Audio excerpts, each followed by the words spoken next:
So if you haven't seen this part before, basically I will run this 3 different times. I will copy down the random assortment of things I got for each one. And then I will pick my favorite one, I guess, from that list and make that into a character. So not really much to say here for this part. So let's run the first one and see what I get. All right, it's a Moldavite hairdresser, female with extra long hair. She's a freshwater mermaid who lives in the shallows, has an abdomen wrap, and is an angelfish mermaid. Oh my gosh. I actually really like that one. I think Moldavite, if I remember correctly, is a green gemstone. I don't know why that copied twice. Awesome. I think it's a greenish gemstone, so I can kind of see that. I also love that it's extra long hair and a hairdresser and an angelfish mermaid. That accidentally wound up being perfect. That fits so well. And these are all characters going to my ocean world, which is severely like underdeveloped story-wise. So I don't even know if I have any strong hopes one way or the other, like, oh man, I hope I get fill in the blank, because it's lacking so much right now that this is kind of fun to just fill in with random characters who might actually be something someday, kind of like that. All right, next one. Imperial Topaz, who is a massage therapist, female with extra long hair, freshwater, lives in a cave, ooh, so kind of the depths, and a right arm tattoo, who is a Selkie. Ooh, that is an interesting combo. I don't hate it. I feel like the first one fits really well, but I don't hate that. I also see that the ads are getting aggressive. Can I make it go away? Oh, great. Perks of using a free website, right? Okay, now I got that to go away. Yeah, let me pull the third one and see if one speaks to me over the other. All right, we got a pink spinel, who is a forager, female with medium-length hair, fresh water, lives in a cave, has speckled fins, and is a whale mermaid. Oh, I like that a lot. That's a really fun one. That is a really fun one. This would be like a pink whale mermaid with speckled fins. Forager. Could go foraging for some plants. I don't know if I can do that. Okay, just trying not to get the advertisement to pull up. See, I do that. Nope, there we go. Ooh, okay. I like the idea of the first one, because angelfish kind of have they're not quite as long as like the beta fish from my memory. I'm not a fish person. I have never owned a fish. I'm not really into fish. But I looked up some fish beforehand. I'm like, ooh, there's some really cool ones. I was thinking beta fish, but angelfish I think would have some good options too, as far as like a design or inspiration. But I don't know, the speckled fins with the whale and the pink spinel, living in like a freshwater cave is like the home. I don't know. I'm kind of into this one. I think it might need to be the pink whale, but I do like the first one. So I'm trying to decide if I want to take any of these and do them like off camera, because I can do them a lot faster than making a video and then show like some of the extras at the end of the month. I would like to try to make multiple videos throughout May. I don't know if it's going to happen. Life sometimes can get in the way, but that is my hope. I'd like to do multiple of these because there's just so many fun options. And who doesn't love mermaids? Colorful mermaids, I should say, with all these gemstones. Imperial Topaz, I believe, is kind of a yellow color. Moldavite, I believe, is green. Obviously, pink spinel is pink. That one's self-explanatory. So, I don't know. I think I'm going to go with this one. But I think I need to just make a secondary list. In fact, I could do this. And I think I should just copy them down from one list and say, hey, these are the unused ones, and I may come back. And maybe I'll even make that as like a little short video then afterwards. Actually, it wouldn't be short, and go over the profiles. Like, you didn't see the design process, but that's because I could sketch it like here, there, everywhere. I could start it on my tablet and then, send it to this computer, work on it for a bit, and do this, that, and the other. So I might do that and then just keep all the extras and see what I can do by the end of the month. I think I'm gonna go for that. But yeah, I love this idea though. This one is just so inspiring character-wise. I can see it. I can picture it. I like it. So, you know what time it is. Editor Paint, cue up the musical montage.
All right, everybody, we are back. It's the final reveal time. Dun da da.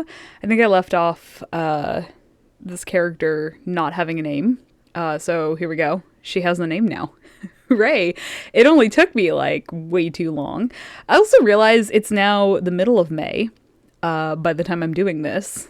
And I'm behind where I wanted to be, but I'm not going to stress about it. I was hoping to do like a ton of these mermaid things, like get it out there, be like, yeah, I drew mermaids. It just hasn't happened. And to be honest, like my brain has been completely all over the place. And I don't know, not that drawing mermaids isn't fun, but I'm kind of like, all right, I'm ready to go back to like normal gem stuff and things that relate to stories, like the main stories. So yeah, I'm behind where I want to be. But anyway, let's dive back in. This is Posie. Woohoo! Her quote is, maybe you can stay just a little longer? It's nice to have a friend around. Should I try reading these in the future in my best impression of the character?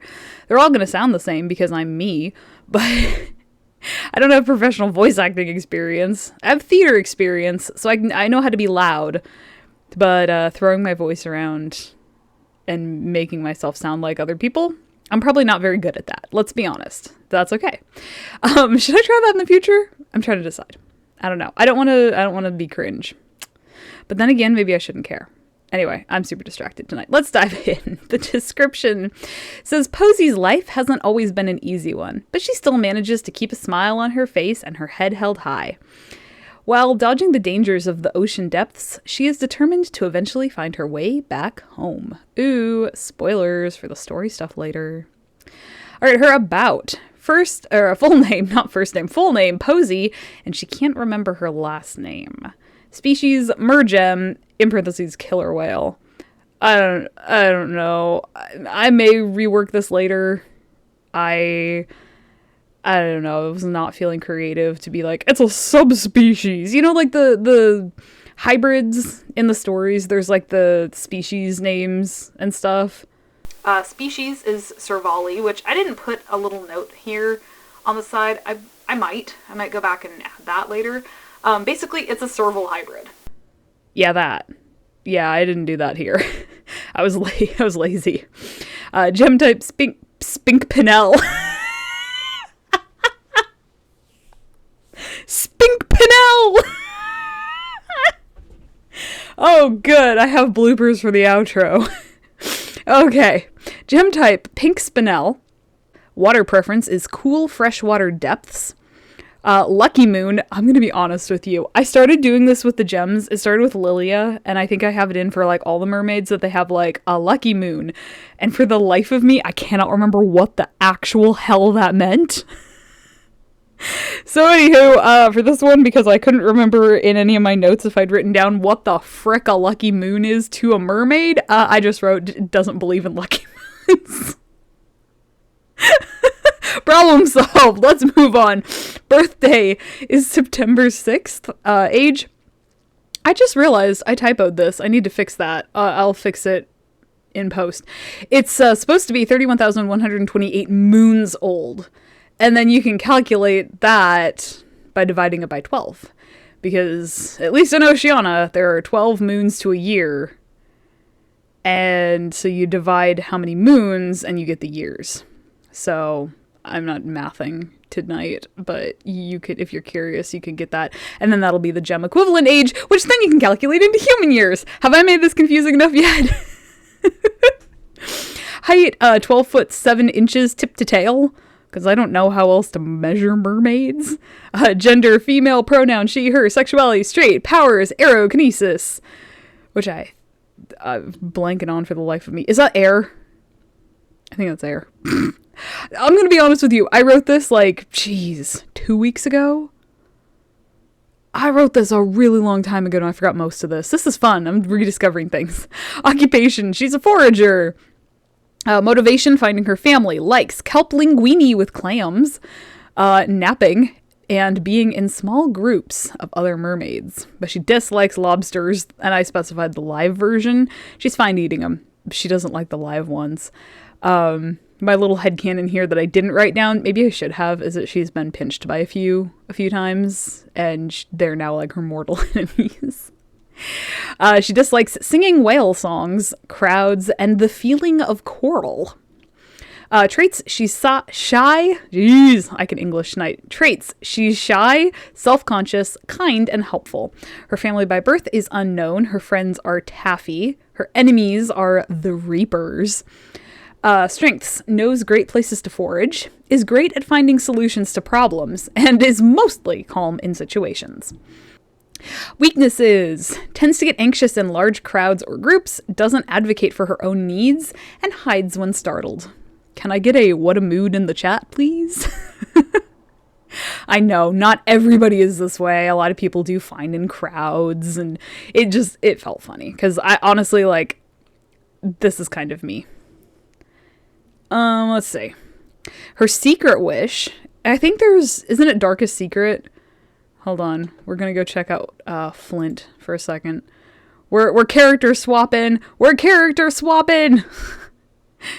Character swapping. There we go. Darkest Secret. Yeah. So most of them have a Darkest Secret. And I thought, you know what? I want to do something different with Posie. So she has a secret wish. Her secret wish is to catch a star and put it in a bottle to use as a lantern in the depths. I'm really sensing a star trend here between Posie and Athena. Couldn't help it. Other forms. She can take the humanoid form of a full gem, but presently lacks the mastery of that power. I'd like to think with the gem mermaids, it actually takes like a heck of a lot of like control over your powers to be able to turn into a humanoid figure. So I'd like to believe that she's capable of that. She just sucks at using that power and does not know how to. Hobbies. She enjoys building little castles out of rocks and shells, learning to cook different foods, and treasure hunting. And she lives in the Wishbone Trench and the Helix Depths in Oceania.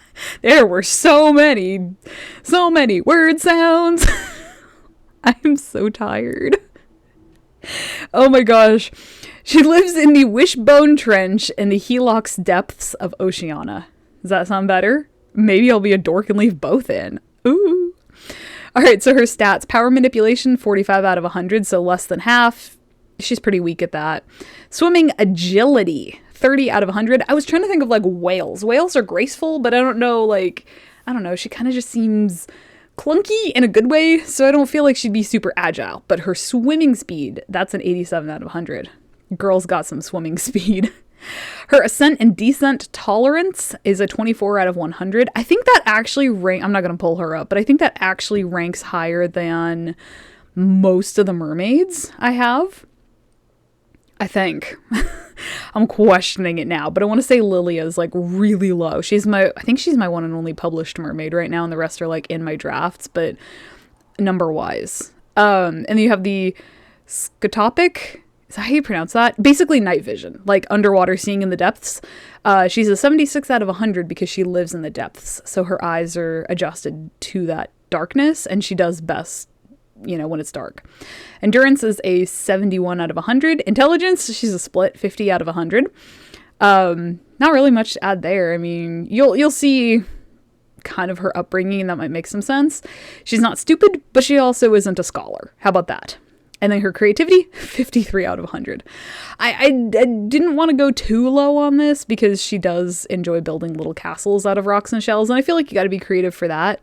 But she's a forager, so I don't feel like she's out here like, yeah, I'm going to paint a masterpiece underwater. Do we think mermaids like watercolors? Just got the color palette. Again, kind of like Athena. A small color palette, but I feel like it works. And then we will... quick review. I had to cut a lot out of of Athena's because I rambled. All right, so Posie, what you see is what you get. Pretty simple and straightforward. I did the tail wrong, and then I decided I was going to run with it. So I thought I was tired. I'm tired a lot of the times when I do this stuff. Because a lot of times I'm filming like pretty late at night and starting the sketching process late at night. I don't often do this in the afternoon because of the way my art setup is. I've got a lot of sunlight that comes in the window throughout a good chunk of the day, so it makes it hard to see like the drawing tablet. So I tend to do a lot of this stuff more at night, especially in the summer months when we've got longer days for daylight. So anywho, I was thinking this was the underside, and I'm like, oh, the outer side of the tail will be this color, and then I realized it needed to be reversed, that this would be the back of the tail, the other side would be the underside. So you know what? I'm running with it. It's going to be this all the way through. Because you know what? She's a mermaid, and I can make that up. So it's the same on both sides. But yeah, pretty stereotypical killer whale markings. I looked up references. Shock. I gave her kind of pointy ears. I think I do that with most mermaids. I don't know if that's honestly, I look at mermaid art, but I can't say I've ever just been particularly drawn to how the ears are illustrated. So anywho, one thing I do like is that this marking that she has on basically the underbelly goes up to her neck and up to her chin. So if you were to take the top off, it would go all the way up, which I don't know, probably silly. I like that detail. And then she's got a few miscellaneous patches just because I felt like she needed something. She needed some lighter color up top that wasn't just her eyes, because her eyes are kind of similar tone to the hair. And she's obviously got a dark not burgundy, kind of plummy red bow. So I'm like, you know what, I'm going to do that. And then the top, pretty similar colors to her underbelly markings, but I don't know, I felt like it worked. I loved the idea of the pink whale. I had to do it. So yeah, I mean, I feel like with Athena, there was kind of that like, man, I could dig into the lore of the ancients. And with Posie, it's just kind of like, yeah, it's a mermaid. Not necessarily my most detailed character, but I feel like sometimes there is a real beauty and simplicity. And I feel like once I kind of break out of doing some of the reference sheets and get back into illustrations, it'll be a lot of fun to play with her. So there's Posie. All right, background story, editor paint, cue up a really short ambient noise because this baby's short. I'm gonna do it. All right. So the background story. When Posie was just a baby, she was swept away from her family by a strong current. The young mermaid tried desperately to find her way back home, but she was too little to make heads or tails of just how far she'd been swept away. Likewise, her family searched high and low for her, but it proved impossible to find one little fish in a giant ocean. Posie found ways to keep herself alive, all while searching for home. Eventually, as she grew, her hopes began to fade. She found that more and more she remembered less and less of the place she called home. One day, she found she couldn't even remember the loving faces of her parents anymore. Her biggest dream in life is to be reunited with her family, but only time will tell if fate is kind enough to bring her back to where she was taken from.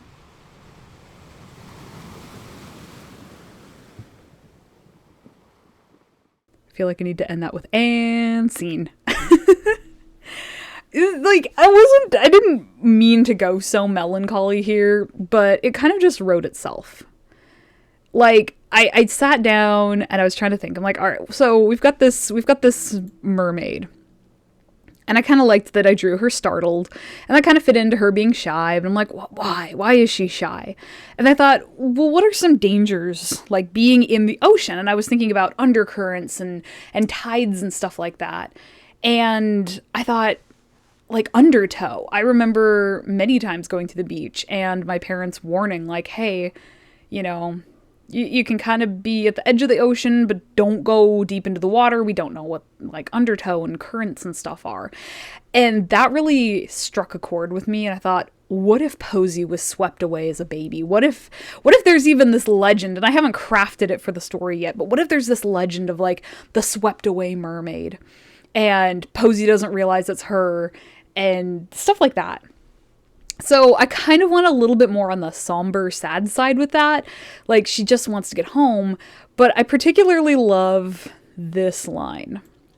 She found that more and more she remembered less and less of the place she called home. And then I guess followed up by, one day she found she couldn't even remember the loving faces of her parents anymore. And I love that. Like, it's just kind of sad and somber and heavy, but, like, there's still that you could have an inkling of hope that she's going to be reunited with them, but only time will tell if she's going to be able to. And since she's a new character, I don't have any spoilers to be like, spoiler alert, guys. In season 10, episode 9, lore drop, she actually finds out, you know, her mother was the gardener. You know, I don't have any of that. But I think it'll be fun to play with as I write. Especially, Taffy is not out yet as a character for people to see. I'm still working on her. But Taffy is very scatterbrained and very forgetful. So I feel like Taffy and Posie kind of go together really well, where it's just like the shy, the scatterbrained, the searching for home, the lost soul. So it's just kind of fun. Oh, all right. I could ramble forever there, but let's move on to Posie's trivia. Trivia. She is often very shy and self-conscious of her whale songs. I thought this would be fun if whale mermaids could do whale songs, and this was like a social thing, like, oh, all the whale mermaids get together and they've got like their whale songs and they sing together and harmonize. And I love the idea that because Posie's been alone, I mean, she grew up alone. She grew up if anything, she grew up around other mermaids, but not whale mermaids. And so she's self-conscious of this whale song she has inside of her because, you know, she didn't have parents or sibling or grandparents or aunts or guardians, or I said aunts and uncles, whoever, you know, guiding her and teaching her how to use her whale song. I like the fact that, you know, it's just kind of this awkward, untrained noise to her. And so it sounds weird and she's self-conscious of that. And then despite asking around, no one seems to know who Posie's parents are or where she came from. It's her most frustrating life's mystery. Not much to say there, or not much to add there. Posie enjoys befriending local aquatic life. She can't speak their language, but she tries to understand them. I like that too. She's lonely. She kind of learns to slow down and listen to nature, which I feel like is kind of a fun one. Sometimes Posie likes to find herself a nice place to nap and get lost in a daydream about finding her family. She hopes she has many siblings that she can swim and play with. And that's another one, like that secret heart wish kind of a thing where it's like, oh, she wants to have a big family. She wants to swim in and just be reunited with everybody. And, you know, it's like, okay, she can't remember her parents. So she can't remember if she had siblings or, you know, siblings could have come along after her disappearance. So she has hopes that she has many siblings that she can swim and play with. Even if she's older, she still has that like playful desire hidden in her heart that she wants to find them. And then Posie startles easily. It's best to make your presence known as you approach and avoid loud noises that'll spook her. We have the design thing. I was going to say something there, but it escaped my mind. Just the same as usual. Maze design criteria. I always like reviewing this. Gem types, pink spinel. Occupation, forager. Gender, female. Hair length, medium. Water type, freshwater. Water depths, caves. She lives in the caves. Unique design trait, she has speckled fins. I realize I said fins, not tail, but she also doesn't, to me, have conventional fins. She's got like what would that be, dorsal? Gosh, I don't know my aquatic life. I wish I did. That was years ago that I took like marine biology and all that good stuff in high school. And I don't know. I'm trying to remember if I did any in college or not. I don't think I did. I think I did. I focused on geology for science stuff. Anyway, this didn't make sense to me, so I went with tail. Kind of like Athena with the chest bandages. And I'm like, I'm going with a wrap. It's close enough. I went with the tail. It's close enough for the type of mermaid I pulled. And then species is a mermaid, whale inspired. Yes, she was inspired by a killer whale. I have seen them on boat tours before, and they are so cool. So that was kind of why I chose killer whale in particular. I did look at a bunch of other whales, but landed on killer whale because it's one that I'm the most familiar with, and I've seen them before, which was just a magical experience. So I thought, you know what? We're going killer whale. And then the May process video, which I'm in the process of filming. Hi, guys. I finally had somebody say hi on a YouTube video. Editor Paint. For the life of me, I can't remember the username, but take a screenshot and put it up on the screen. Shout out to this user. Woo! That genuinely made my day. I was like, somebody did it. Somebody did it. I'm like foaming at the mouth with excitement. I'm like, yes. Somebody said hi. Oh, should that be my thing? I'll just shout out random users who timestamp it and say hi at that particular point. Or is that just going to encourage people to like spam that timestamp? I don't know. I'm rambling. Anywho, there we go. And then there's the creator's note. Always the same because I copy paste that one from time to time. Or from character to character. Basically, you can draw fan art. You can draw my characters with your characters. Don't use my stuff for AI. Don't ship the characters if they aren't already in a ship. Don't write or draw anything not safe for work about my characters. And please don't steal my designs. Because I have a sensitive soul and I will cry. And I've already had to fight people on stealing some of my other work. Not OC's. Different work. But I hate having to fight people. So. There we go. It's Posie! Oh my goodness. Editing this is going to be so much fun between my blunders and random train of thoughts. Sorry, Editor Paint Splotch. And thank you all for watching. I'm gonna try my hand at least one more mermaid before the end of the month. I make nobody any promises. I might be able to get several done in a week. I might not get any done this week. Heck if I know. But before I ramble on into oblivion, thank you so much for watching this video. I hope to see you in the next one. And if you enjoyed this series, check out the playlist on the channel. There should be one where it's just all of these challenges in a playlist. So if you like listening to me ramble for like 30 to 50 minutes, it depends on the character, or you like seeing my design process, feel free to check it out. I'm doing this series every month for the month of, or for the for the month of 2026. Woo! For the year of 2026. So there's several videos already to watch, and hopefully more to come.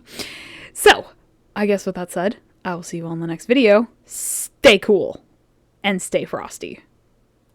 I don't have a good outro yet. Bye. All right, everybody. There's a truck outside.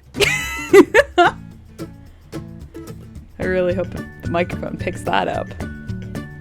Just that revving engine and crunchy gravel. My favorite.